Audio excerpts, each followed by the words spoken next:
तो जैसा कि लास्ट एपिसोड में हमने देखा था कि टियानलिन ने अपने सीनियर मूफेंग को स्टार पैलेस में हराकर वो सीधे सोड बरियल पिक की तरफ रवाना हो गया, जहां से उसे काफी पावरफुल सोड हासिल हो सकती थी। यहाँ पर टियानलिन सोड पिक की टोटल 900 सीढ़ियां क्लाइम करते हुए टॉप पर पहुंच गया।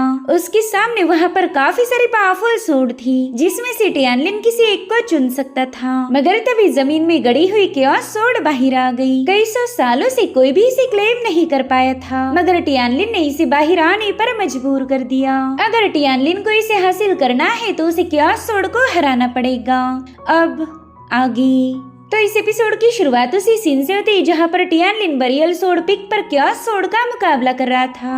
उन दोनों में चल रही जबरदस्त फाइट को सभी डिसाइपल काफी केयरफुली ऑब्जर्व कर रहे थे, मगर उन्हें ये समझ नहीं आता कि आखिर टियानलिन उस केओस सोड के साथ फाइट क्यों कर रहा है। जिस पर जुआन कहने लगा कि केओस सोड इतनी आसानी से सबमिट नहीं करती, तो मेरे ख्याल से टियानलिन बस उसे डराने की कोशिश कर रहा है। वही दूसरी तरफ टियानलिन देख पा रहा था कि केओस सोड ने अपनी कई सारी सोड्स बनाते हुए टियानलिन को चारों ओर घेर लिया। साथ ही साथ सभी तलवारें उसके आसपास रिवॉल्व होते हुए वहाँ पर केओस पावर का एक बहुत बड़ा टोर्नेडो क्रिएट कर देती है, जिसमें टियानलिन पूरी तरह से ट्रैप हो गया था। वो सोड से कहता है, शायद तुम मेरा सोड इंटेंट देखना चाहती हो, इसी वजह से तुम इतनी सारी नौटंकी कर रही। तो कोई ना, मैं अभी तुम्हें मेरा सोड इंटेंट शो करता हूँ। यहाँ पर टियानलिन ने इंडियन सोड टेक्निक की फर्स्ट मूव वन सोड का यूज किया था। उसने अपने एक ही स्लैश अटैक को रिलीज करते हुए केओस से बना हुआ टोर्नेडो ब्रेक कर दिया। ये सब देखकर तो सभी डिसाइपल काफी ज्यादा हैरान हो गए। वहीं पर एल्डर लुयान भी कहते हैं कि इस बंदे ने तो इंडियन सोड टेक्निक का यूज किया। एल्डर लुयान अचानक से एक्साइटेड होकर कहने लगी कि अब मैं सब कुछ समझ चुका हूँ, जिसके बाद वो खुश होकर काफी जोर जोर से हंसने लगते हैं। उनका ऐसा बर्ताव देखकर तो वहाँ मौजूद दोनों एल्डर्स काफी ज्यादा हैरान हो गए। बरियल पिक की मास्टर कंफ्यूज होकर उनसे पूछती है कि ऐसा क्या हुआ जो आप इतनी जोर से हंस रहे हो। तो मास्टर उन्हें बताने लगी कि 3 दिनों पहले मैंने टियानलिन को इंडियन सोड टेक्निक सिखाई थी, उसका बस हल्का सा नॉलेज उसे प्रोवाइड किया गया, और सिर्फ 3 दिनों के बाद ही ये बंदा काफी डोमिनेटिंग सोड इंटेंट क्रिएट कर पाया। वैसे तो इंडियन सोड टेक्निक को सीखने के लिए एक अरसा लग जाता है, लेकिन ये काम टियानलिन ने काफी तेजी से किया। कहीं न कहीं मुझे ऐसा लगता है कि टियानलिन ने इस इंडियन सोड टेक्निक को काफी लंबे अरसे पहले ही कॉम्प्रहेंड किया था, मगर कुछ रीजन की वजह से टियानलिन उस सोड टेक्निक को पूरी तरह से मास्टर नहीं कर पाया था। मेरे ख्याल से उसका आर्टिस्टिक कॉन्सेप्शन इस टेक्निक को समझने के लिए फेल हो गया। इसी वजह से टियानलिन ने इंडियन सोड टेक्निक का पीछा छोड़ दिया। वही दूसरी तरफ टियानलिन अपनी तलवार पर कई सारे क्रैक्स देख पा रहा था और समझ गया कि ये तलवार केओस पावर के प्रेशर को झेल नहीं पाएगी, और उतने में ही टियानलिन के सोड के टुकड़े टुकड़े हो गए। वही दूसरी तरफ केओस सोड ने भी अपनी सारी तलवारों को गायब कर दिया। इनफैक्ट वो खुद ही टियानलिन के सामने आ चुकी थी, जो देख टियानलिन उससे कह रहा था कि शायद तुमने भी अब हार मान ली है। अब उस केओस सोड को खुद के साथ जोड़ने के लिए टियानलिन तुरंत ही कल्टीवेशन करने बैठ जाता है। इस प्रोसेस के खत्म होने तक टियानलिन केओस सोड का मालिक बन जाएगा। टियानलिन का एक कारनामा देखकर तीनों एल्डर्स काफी ज्यादा हैरान थे। वहीं पर सोड बरियल पिक की मास्टर कहने लगी कि ये बंदा इतना ज्यादा पावरफुल होकर भी इसमें जरा भी घमंड नहीं, आगे चलकर ये डेफिनेटली ग्रेट अचीवमेंट्स हासिल करेगा। जिस पर एल्डर फू पिक मास्टर से कहने लगे कि क्या तुम्हें टियानलिन की करंट अचीवमेंट नजर नहीं आ रही? इस बंदे ने ऑलरेडी अपनी जनरेशन के कई सारे कल्टीवेटर्स को सरपास किया है। मुझे तो ऐसा लगता है कि फ्यूचर में ये बंदा हम तीनों को भी पीछे छोड़ देगा। वहीं पर एल्डर लुयान कह रहे थे कि टियानलिन का आज का परफॉर्मेंस देख के मेरा तो दिल ही खुश हो गया। अब मुझे ही नहीं लगता कि काफी दिनों तक मुझे एंटरटेनमेंट की जरूरत पड़ेगी। जिसके बाद वो सभी एल्डर्स वहाँ से रवाना हो गए। साथ ही साथ हमें टियानलिन के माइंड स्पेस का सीन दिखाया जाता है, जहाँ पर टियानलिन केओस सोड का मास्टर बनने के बाद हेवनली मोमेंटम को अचीव करने की कोशिश कर रहा था, मगर केओस सोड होने के बावजूद भी उसके माइंड स्पेस में मौजूद मॉन्यूमेंट उसे प्रॉपरली रिस्पॉन्स नहीं कर रहा था, जिससे टियानलिन को उस हेवनली मॉन्यूमेंट पर काफी ज्यादा गुस्सा आ गया। अब वो अपने पावरफुल डिवाइन सोड इंटेंट का यूज करते हुए इस मॉन्यूमेंट को डराने की कोशिश करने लगा। फिर ये सीन यहीं पर कट होकर हमें सोड गॉड सेक्ट का मेन हॉल दिखाया गया,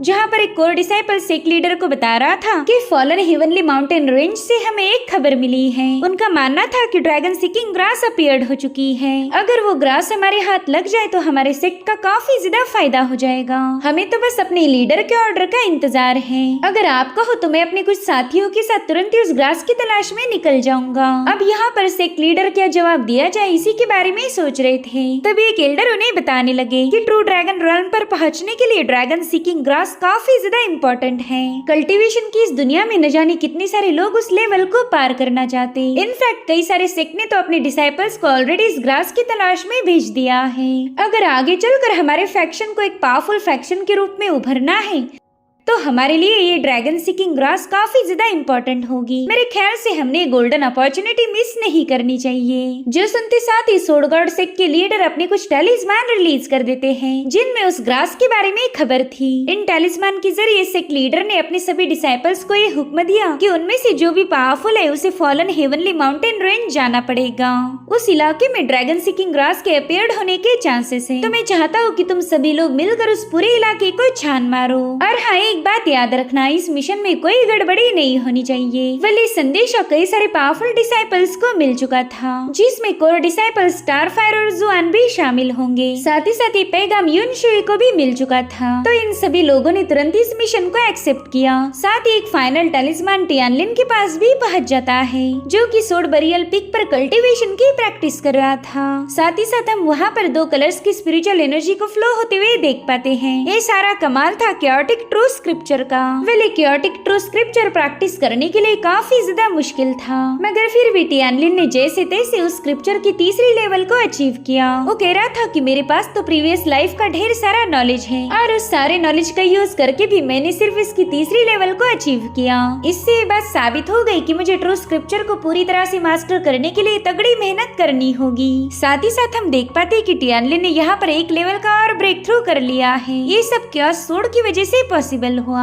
अब जैसे उसे सेक्ट लीडर का पैगाम मिला वो तुरंत ही फॉलन माउंटेन रेंज की तरफ रवाना हो जाता है। टियानलिन कह रहा था कि अगर ड्रैगन सीकिंग ग्रास अपीयर हुई है तो इसका मतलब ये होगा कि जल्द ही ट्रू ड्रैगन रॉयल्म भी ओपन हो जाएगी। लेकिन मुझे एक बात समझ नहीं आ रही, ये सारे इंसिडेंट 20 साल पहले ही क्यों हो रहे? मेरी प्रीवियस लाइफ की मेमोरीज के अकॉर्डिंग ये ड्रैगन सीकिंग ग्रास 8 से 20 सालों बाद अपीयर होनी थी। खैर मुझे तो फिलहाल इसकी वजह नहीं पता, शायद टाइमलाइन के साथ कोई गड़बड़ी कर रहा है। वैसे dragon seeking grass true dragon की स्पीशीज से बिलोंग करती है, इसलिए मुझे कुछ भी करके इस ग्रास को हासिल करना ही होगा। अगर मैं ऐसा कर पाया तो मेरे पास ट्रू ड्रैगन की पावर आ जाएगी। अब हमें फॉलन हेवनली माउंटेन रेंज का सीन दिखाया गया जहाँ पर कई सारे डिसाइपल्स एक लड़की का पीछा कर रहे थे और उतने में ही टियानलिन उसी इलाके में पहुँच गया। दरअसल ये बंदी 6 व्हील रॉयल्म के 6ठी लेवल की कल्टीवेटर थी। वैसे तो कल्टीवेशन में इसकी लेवल अच्छी है, मगर इतने सारे लोगों का मुकाबला करना उसके लिए पॉसिबल नहीं था, इसलिए वो टियानलिन से मदद मांगने लगी। वो कह रही थी सीनियर प्लीज मुझे बचा लीजिए। अब टियानलिन यहाँ पर कोई जवाब तो नहीं देता, लेकिन वो बंदी उसके पीछे जाकर छुप गई थी। साथ ही साथ जो कल्टीवेटर उस बंदी को मारना चाहती थी वो टियानलिन से पूछने लगे कि लड़की क्या तुम वाकई इसे बचाना चाहती हो? जिस पर टियानलिन कह रहा था कि मैं भला इसे क्यों बचाऊंगा, मैं तो इसे जानता भी नहीं। अब वो पूरी तरह से इन लोगों को इग्नोर करते हुए आगे बढ़ने लगा।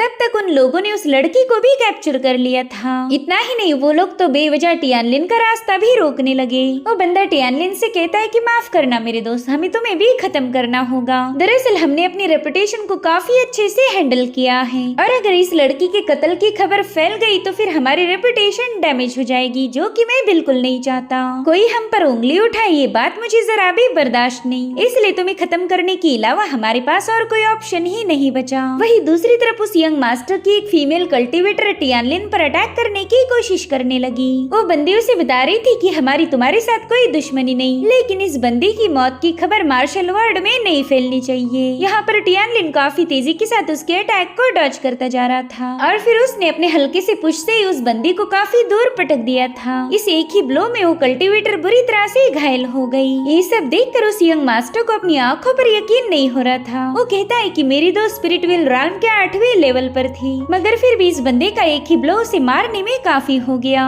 मानना पड़ेगा इस बंदे के पास काफी काफी भयानक पावर्स हैं। यहाँ पर टियानलिन उससे कहता है कि देखो तुम्हारी कल्टीवेटर मारी गई, तो बताओ क्या तुम अभी भी मुझे मारना चाहते हो? जो सुनते साथ ही उस बंदे ने अपने फॉर्मेशन को एक्टिवेट कर दिया, यानी कि वो टियानलिन के साथ मुकाबला करना चाहता था। वो टियानलिन पर हमला करने के लिए कई सारे आइस लेंसेस को समन कर चुका, जो देख टियानलिन भी अपनी क्योस सोड बाहर निकाल लेता है। वो यंग मास्टर भी टियानलिन की इस सोड को देखकर थोड़ा सा हैरान था। वो कहने लगा कि मैंने आज तक इतना अजीब सा सोड इंटेंट नहीं देखा था, तुम्हारी सोड तो काफी ज्यादा स्ट्रेंज है। साथ ही साथ उस बंदे ने अपने आइस ड्रैगन को भी वहाँ पर समन कर लिया। तो अब उस बंदे को तगड़ी टक्कर देने के लिए टियानलिन भी अपने ड्रैगन को रिलीज कर देता है। यहाँ पर हम देख पाते हैं कि उस कल्टीवेटर का ड्रैगन टियानलिन के ड्रैगन पर भारी पड़ गया था। उसने टियानलिन के ड्रैगन को दबोचते हुए जमीन पर पटक दिया, जो देख टियानलिन समझ चुका था कि उसके माइंड स्पेस में मौजूद हेवनली डाओ स्टोन दोबारा से प्रॉब्लम क्रिएट कर रहा है। इसलिए टियानलिन तुरंत ही अपने आसपास एक शील्ड फॉर्म करते हुए कल्टीवेशन करने बैठ गया।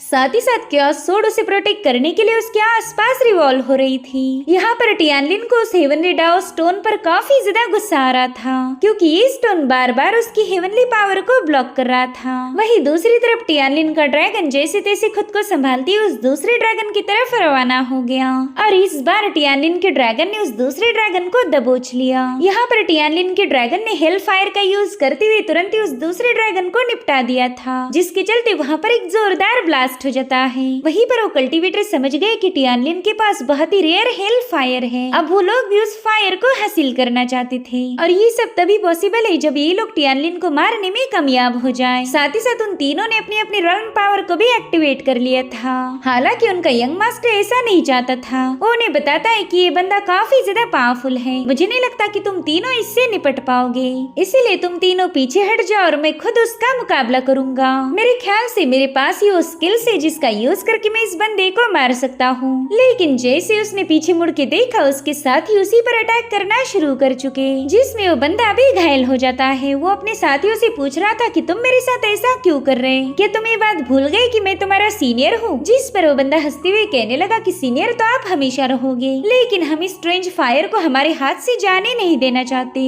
अगर आज ये मौका हमारे हाथ से निकल गया तो फिर कभी हम हेल फायर को हासिल नहीं कर सकते। देखो सीनियर, हम तो बस उसी बंदे को मारना चाहते थे, लेकिन अब आप हमारे रास्ते में आ रहे हैं, इसीलिए हम सब ने मिलकर डिसाइड किया कि सबसे पहले हम आपको रास्ते से हटाएंगे और फिर उस बंदे का नंबर लगेगा। बस एक बार हम उस बंदे को खत्म कर दे, फिर हेल फायर हम आपस में बांट लेंगे। इतना कहते साथ ही उस बंदे ने अपने सीनियर पर अटैक कर दिया, जिसके चलते वो भी समझ गया कि उसे अब अपनी लालची टीम का मुकाबला करना होगा। यहाँ पर वो यंग मास्टर अपनी पावर्स को एक्टिवेट करते हुए हवा में फ्लोट करने लगा। उन कल्टीवेटर से पूछ रहा था कि क्या तुम्हें वाकई ऐसा लगता है तुम इस बंदे को मार पाओगी? हाँ, तुम उसे मार सकते हो, लेकिन उसके लिए तुम लोगों को मेरी जरूरत पड़ेगी, और अब तो तुम सभी लोग मेरे खिलाफ हो चुके। साथ ही साथ हम देख पाते हैं कि वो यंग मास्टर वहाँ मुझे सारी स्पिरिचुअल एनर्जी को एब्सॉर्ब कर रहा है, और फिर उसने सोल टेक्निक एवलांचे को एक्टिवेट करते हुए उन कल्टीवेटर्स पर अटैक कर दिया, जिसके चलते वहाँ पर आइस का एक बहुत बड़ा तूफान आ चुका था। ये देखकर तो तीनों बंदे डर के मारे वहाँ से भागने लगे। वो कहते हैं कि इस बंदे ने तो अपनी सोल टेक्निक का यूज किया है।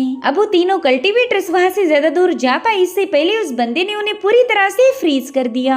इस सोल टेक्निक की वजह से वो लोग अपनी कोई पावर एक्टिवेट नहीं कर पा रहे थे, और फिर वो यंग मास्टर वहाँ पर एक जोरदार ब्लास्ट करते हुए इन तीनों को खत्म कर देता है। वो कह रहा था कि मुझे धोखेबाज लोग बिल्कुल भी पसंद नहीं, मैंने उन पर ट्रस्ट किया और वो मेरे ही खिलाफ हो गए। खैर, अब मेरा अगला टारगेट होगा ये कल्टीवेटर। मेरे ख्याल से इसके पास काफी सारे पावरफुल ट्रेजर्स होंगे। अगर मैंने इसे खत्म कर दिया तो इसकी हेल फायर के साथ साथ इसके सारे ट्रेजर मेरे हो जाएंगे। ऐसा सुनहरा मौका बार बार नहीं मिलता, इसलिए मैंने जल्दी से इसका फायदा उठा लेना चाहिए। यहाँ पर वो बंदा टियानलिन पर हमला करने के लिए अपनी सारी पावर्स को एक कर चुका था, मगर इससे पहले कि वो कोई स्ट्राइक कर पाए क्योस सोड सीधे जाकर उसके आर पार घुस गई। उसने कभी इमेजिन भी नहीं किया था कि क्योस सोड उसके मास्टर के ऑर्डर के बिना उस पर हमला करेगी। यहाँ पर क्योस सोड के एक ही हिट ने उस बंदे की पूरी बॉडी को डिस्ट्रॉय कर दिया। इससे हमें पता चलता है कि टियानलिन की क्योस सोड अपने मास्टर के साथ कितनी ज्यादा वफादार थी। वहीं दूसरी तरफ टियानलिन अभी भी कल्टीवेशन में बिजी था।